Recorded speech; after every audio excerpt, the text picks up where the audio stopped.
नमस्कार, आदाब, सत श्री अकाल, जय भीम, जोहार। मेरा नाम है नवीन कुमार।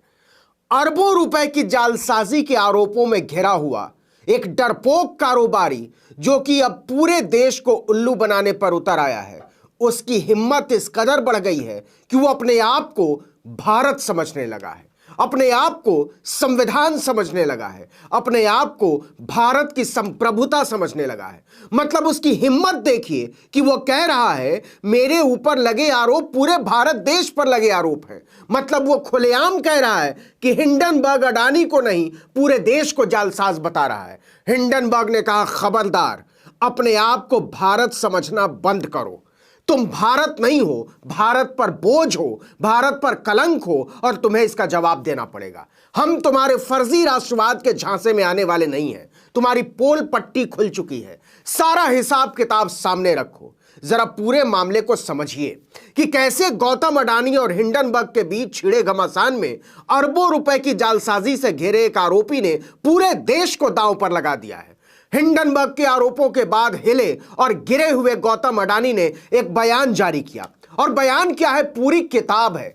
103 पन्नों की रिपोर्ट के जवाब में 413 पन्नों का जवाब। इस जवाब की भाषा इतनी शातिराना है कि पूछिए मत। अडानी ग्रुप कहता है कि उसके खिलाफ हिंडनबर्ग के जो आरोप हैं वो भारत, उसकी संस्थाओं और विकास की गाथा पर सुनियोजित हमला है। कहने का मतलब यह है कि हिंडनबर्ग अडानी को जालसाज कह रहा है और अडानी कह रहे हैं कि हिंडनबर्ग ने हमें थोड़ी जालसाज कहा है, पूरे भारत देश को जालसाज कहा है। एक बार फिर से गौर कीजिए उसने जो लिखा है जवाब में।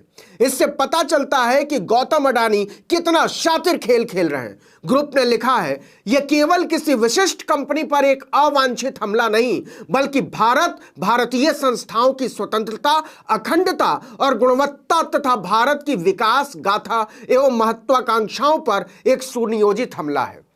इसका मतलब समझ रहे हैं आप? इसने कहा कि हिंडनबर्ग रिसर्च की 24 जनवरी की रिपोर्ट में लगाए गए आरोप झूठ के सिवाय कुछ नहीं है। समूह ने कहा कि यह दस्तावेज चुनिंदा गलत सूचनाओं एवं छुपा कर रखे गए तथ्यों का एक दुर्भावनापूर्ण संकलन है। समूह ने कहा कि यह निराधार और शर्मनाक आरोप किसी गुप्त मकसद से लगाए गए हैं, लेकिन वो गुप्त मकसद क्या है इस पर अडानी की जुबान नहीं खुलती। बिल्कुल पोल पट्टी खुल चुकी है। 413 पन्ने का विशाल जवाब लफ्फाजियों का एक विशाल पुलिंदा है जिसमें हिंडनबर्ग के आरोपों और सवालों का कोई जवाब नहीं है। अडानी ग्रुप सिर्फ यह कहता है कि इसे ऐसे समय में जारी किया गया जब अडानी इंटरप्राइजेस लिमिटेड भारत में इक्विटी शेयरों की अब तक की सबसे बड़ी सार्वजनिक पेशकश कर रहा है। मतलब वो ये कहना चाहता है कि अभी क्यों हमारी पोल पट्टी खोली? जब हम बाजार से हजारों करोड़ की उगाही कर लेते तब करते रहते जो करना था। यह विशुद्ध तौर पर शातिराना और डरावना है कि एक कारोबारी जिसने देश के बैंकों और वित्तीय संस्थाओं से हजारों करोड़ का कर्जा ले रखा है, वो ये कह रहा है कि हमारे ऊपर सवाल मत उठाओ, मैं इसे पूरे भारत पर उठाया गया सवाल बना दूंगा। अडानी को लगा था कि उसके शातिराना चाल के आगे हिंडनबर्ग डर जाएगा, पीछे हट जाएगा, वैसे ही जैसे नोएडा फिल्म सिटी के चैनलों ने खबर की तरफ से आंख मूंद ली है। लेकिन केवल 5 लोगों के दम पर तहलका मचा देने वाला हिंडनबर्ग रिसर्च ऐसा नहीं करता। उसने खुलकर अडानी पर जवाबी हमला बोल दिया। उसने अडानी के 413 पन्नों के जवाब को डस्टबिन में फेंक दिया और कहा कि धोखाधड़ी को राष्ट्रवाद या आधारहीन प्रतिक्रिया से ढका नहीं जा सकता। आपने ऐसे किसी सवाल का जवाब नहीं दिया है जो हमने उठाए थे। आपने बहुत सुविधाजनक तरीके से उन सवालों को दरकिनार कर दिया है। अडानी समूह की प्रतिक्रिया पर टिप्पणी करते हुए हिंडनबर्ग रिसर्च ने कहा कि हमारा मानना है कि भारत एक जीवंत लोकतंत्र और उभरती महाशक्ति है, लेकिन अडानी समूह व्यवस्थित लूट से भारत के भविष्य को आगे बढ़ने से रोक रहा है। एक एक करके हिंडनबर्ग ने अडानी की बखिया उधेड़ कर रख दी है। बहुत सिलसिलेवार तरीके से हिंडनबर्ग रिसर्च ने अडानी ग्रुप को धोया है। उसने कहा कि हमने अपनी रिपोर्ट में आरोप लगाया है कि गौतम अडानी ने अपने भाई विनोद अडानी की विदेश में खड़ी की गई कंपनियों के जरिए अरबों डॉलर का लेन देन किया। इस सौदे में स्टॉक और अकाउंट में भारी घपलेबाजी हुई है।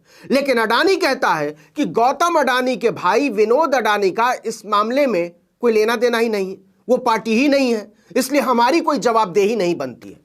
हिंडनबर्ग ने तो भारत के कॉरपोरेट मंत्रालय की गाइडलाइन का वो हिस्सा निकालकर अडानी के मुंह पर दे मारा है कि किसी भी कंपनी के निदेशकों से जुड़े करीबी लोग जैसे भाई बहन माता पिता या दूसरे साझेदार, उनके बच्चे या पार्टनर या उनके आश्रित ऑडिट सिस्टम का हिस्सा नहीं हो सकते।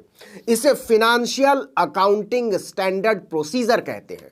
लेकिन गौतम अडानी ने इस प्रक्रिया में अपने भाई विनोद अडानी को शामिल करके ऑडिट की पूरी प्रक्रिया को ही रौंद डाला। यह निवेशकों का हक है कि उन्हें बताया जाए विनोद अडानी का कंपनी में क्या दायित्व है, लेकिन गौतम अडानी ने निवेशकों से यह जानकारी साफ छिपा ली। सिलसिलेवार तरीके से 6 बिंदुओं में हिंडनबर्ग ने अपने जवाब में गौतम अडानी के साम्राज्य की चूल हिलाकर रख दी है। हिंडनबर्ग रिसर्च ने बाकायदा चार्ट बनाकर दिखा दिया है कि अडानी के निवेशक मॉरिशस में खड़ी की गई संदिग्ध कंपनियां हैं और इन कंपनियों के पीछे गौतम अडानी के भाई विनोद अडानी का हाथ है। जैसे एपीएमएस इन्वेस्टमेंट मॉरिशस, दौलत $2.3 बिलियन, अडानी की कंपनी में दौलत 99.4%। क्रेस्टा फंड मॉरिशस, दौलत $674 मिलियन, अडानी की कंपनी में 89.5% हिस्सेदारी। इसी तरह LTS investment Mauritius, $1.5 billion, Adani की कंपनी में 97.9%। इलारा इंडिया फंड मॉरिशस में खड़ी कंपनी, कुल दौलत $3 बिलियन और अडानी की कंपनी में 98.8%। ओपल इन्वेस्टमेंट मॉरिशस की कंपनी, कुल दौलत $613 मिलियन अमेरिकी, अडानी की कंपनी में 100%। कहने का मतलब यह कि यह कंपनियां अडानी की कंपनी में निवेश करने के अलावा किसी भी दूसरी कंपनी में कुछ खास नहीं करती थी। आखिर में निष्कर्ष में हिंडनबर्ग ने लिखा है कि अडानी ने मोटे तौर पर हमारे आरोपों को स्वीकार कर लिया है, हमारे मुख्य सवालों को दरकिनार कर दिया है उसने, और यह उसकी स्वीकृति है। हिंडनबर्ग ने साफ साफ कहा है कि अडानी ग्रुप भारत के भविष्य के साथ खिलवाड़ कर रहा है, राष्ट्रवाद की आड़ में देश को लूट रहा है, लेकिन फ्रॉड तो होता है, इसे देश पर हमला बताकर आप बच नहीं सकते। लेकिन जो हैरान करने वाली बात है वो ये कि अडानी पर मोदी सरकार की चुप्पी क्यों बरकरार है। न वित्त मंत्री की जुबान खुल रही है, न कॉर्पोरेट मंत्री की, न सेबी की, और न ही सीबीआई, ईडी या इकोनॉमिक ऑफेंस विंग की। प्रधानमंत्री तो खैर क्या ही बोलेंगे, लेकिन उनके न बोलने से अडानी पर उठे आरोप न तो खत्म होने वाले हैं और ना ही उनकी धार कमजोर पड़ने वाली है।